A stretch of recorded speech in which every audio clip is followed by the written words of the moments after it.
Hey,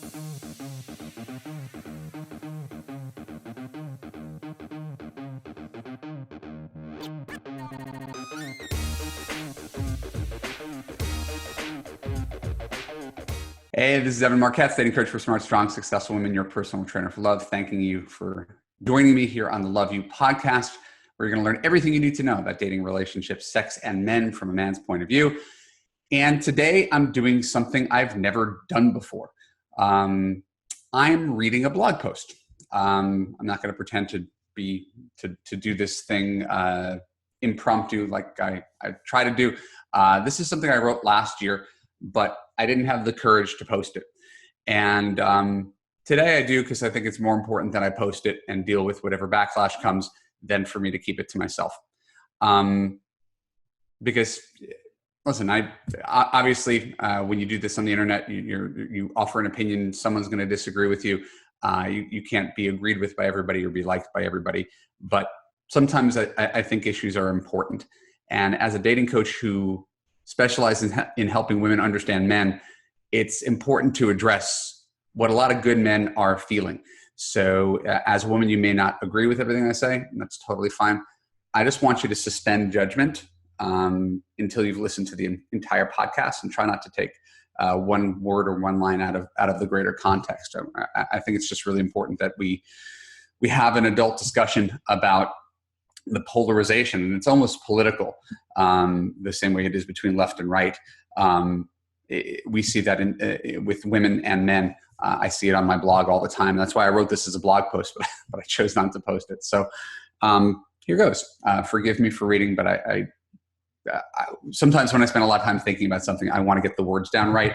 I don't want to just wing it.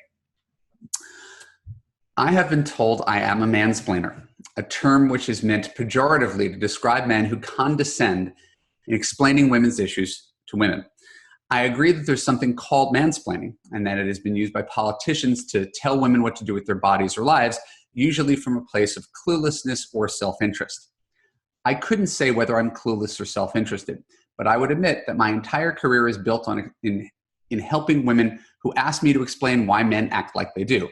Thus, calling me a mansplainer is kind of like accusing your OBGYN of sexual harassment. We're both just doing our jobs. I think men like me, or not to make too much of a leap, guys like Sam Harris or Bill Maher, end up receiving a label of mansplainer because we're not all-out apologists for men. Men in general are confused when we're not allowed to approach women because such an approach may be unwanted, which does not mean we're defending sexual harassment. We are confused when we're told we're sick, exploitative human beings for occasionally watching online porn, which does not mean we are defending underage sex trafficking. We are confused when the biological differences between men and women are dismissed because some women believe that gender is completely a societal construction, despite all the evidence to the contrary. We are confused when we are told, per Laura Kipnis's book Men, that we are seen by many women as dogs, infants, sex-obsessed, moral rodents, or emotional incompetents, when that is not the way we see ourselves. And that's why it's somewhat predictable that a movement has arisen ostensibly to counter feminism. And again, it's a sort of a double movement. Men's rights activists, known as MRAs, and men going their own way, MGOTW. So like everything, MRAs exist on a spectrum. And while some teach men to be more confident, set boundaries, and advocate for fair divorce and child custody laws, some other MRA opinions are toxic. Implicit in many of these websites and ideas is the belief that dating is a zero-sum game power struggle between men and women. Suddenly, advice that was supposed to be empowering to men flips over into something very dark and misogynist. Last summer, a couple summers ago, a few of these MRA sites criticized my piece on why men need to court women. Their take is that I am a white knight who tells women what they want to hear and is therefore selling out my gender. In the MRA worldview, women are hypergamous gold diggers who are constantly trying to trade up to date better men. Many MRAs believe that women over 30 have no value to men because they are not as attractive or fertile. So in their minds, why should any man actually pay for a date with, say, a 44-year-old woman? These are things that these men actually say. And again, forgive me in advance for conflating MRAs and MGOTWs. These are very awkward acronyms, and MRAs is just a short way of saying it. So when I point out to these guys, often on my blog, that if a man refuses to pick up a check on a first date, he will likely not get a second date, this justifies their belief that women are using men for their money. The tricky part about any of these sort of discussions is that these men actually have a point buried deep within their straw man arguments. Some women really do care a lot about men with money. Some women really do overvalue men who are sexy and exciting over kind and consistent. Some women do look to date up and complain that 80% of men are undateable. And it is an odd double standard that many women earn more money yet still prefer for men to pay. These are valid male concerns that I try to address by encouraging men, not that men listen to me, to call, plan, pay, communicate, and commit, right?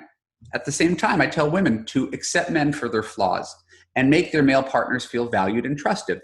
And this advice is not my opinion, but rather what's been proven to be the most effective in dating for the majority of people. You do these things, you'll do well in dating. If a man doesn't call or commit, he risks losing a woman who desires better treatment. If a woman constantly criticizes her mate or makes him feel bad in her presence, she risks losing a man who desires better treatment.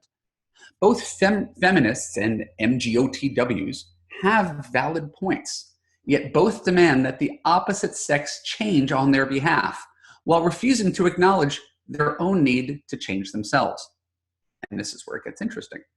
When I tell the men to call, plan, pay, communicate, and commit, they refuse because women are selfish, irrational social climbers who are not to be trusted, so why invest any time or money in them?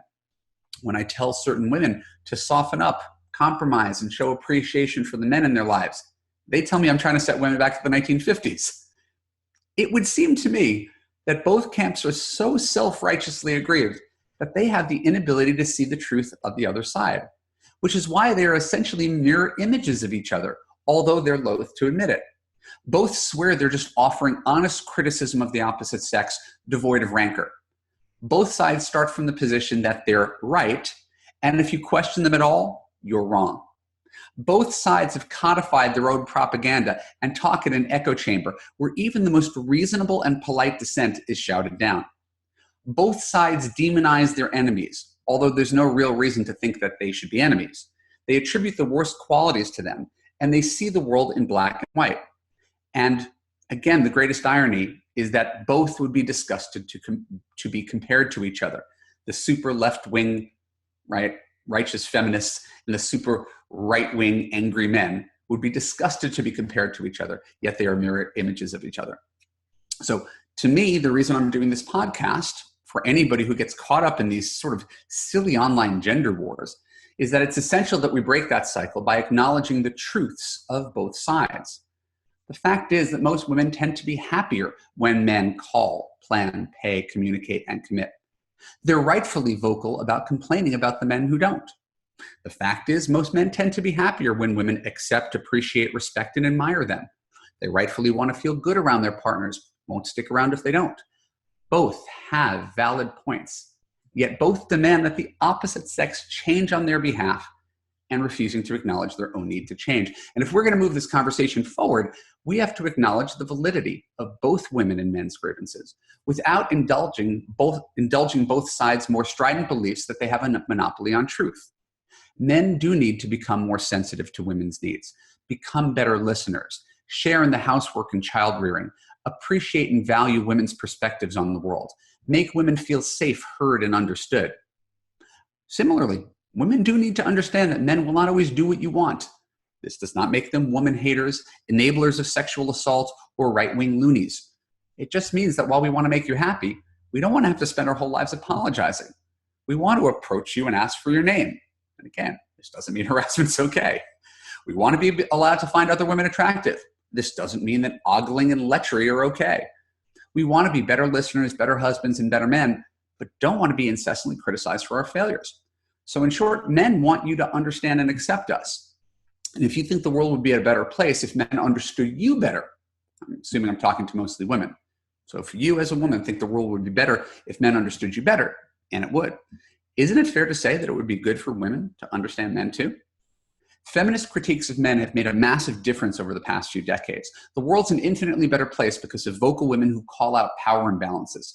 But that doesn't mean that men are always wrong, women are always right, and every individual woman is above reproach.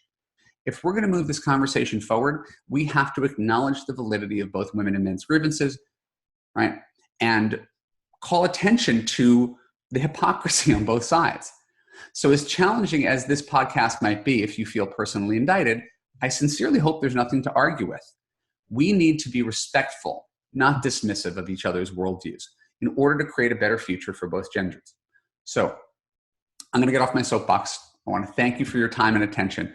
I really would like to hear your comments below, right? Whether you agree with me, whether you disagree with me. Comment on YouTube, comment on Facebook, comment on my blog, and let me know what you think, because I'm in the middle of these gender wars, and I'm a man, and I advocate for women, and it always sort of upsets me when women and men talk past each other. I don't think it has to be that way. It is just like politics, and once we could see the other side as human and see the truth in their claims, doesn't mean they're all right, doesn't mean that we're going to be able to iron out our differences, but at least acknowledging the truth instead of dismissing their truth, we're going to have a much more civil discourse, at least on my site, which is all that I can control. So thanks for listening, and I look forward to hearing from you. Before you go, thank you for joining me on the Love You podcast. I'm Evan Mark Katz. On next week's episode, I'm talking about how to apologize and mean it. All right, this was something where I was soliciting callers, and nobody asked a question on how to apologize and mean it. So I had to call in some people to ask me some questions, and I think you're gonna enjoy it because it's important to learn how to apologize. If you don't know how to apologize, you don't know how to have a relationship. So please join me each week. Subscribe on iTunes, subscribe on YouTube, follow me on Facebook and Twitter, and go to www.evanmarkkatz, where I give away more free dating and relationship advice than anybody on the internet to help you get the love that you deserve. I'll see you again next week on the Love You podcast.